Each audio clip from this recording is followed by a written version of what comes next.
सोने के कटोरावा में दूधावा चाची करेली पुकार।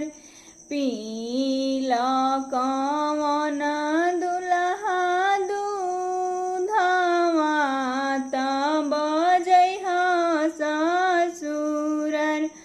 पीला कवन दुल्हा दूधावा तब जइह ससुरार।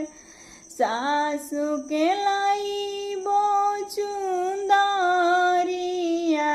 सरहज अधिका प्यार।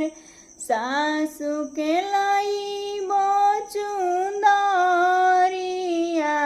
सरहज अधिका प्यार।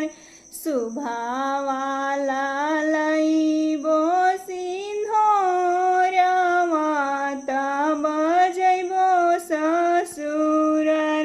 सुभावाला लाइबो सिंधोरवा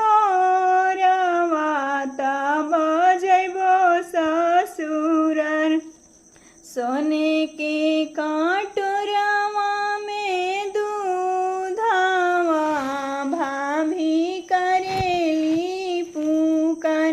सोने के कटोरावा में दूधावा दीदी करेली पुकार। पीला कवन दुल्हा दूधावा तब जइह ससुरार। पीला कवन दुल्हा दूधावा तब जइह ससुरार। सासु के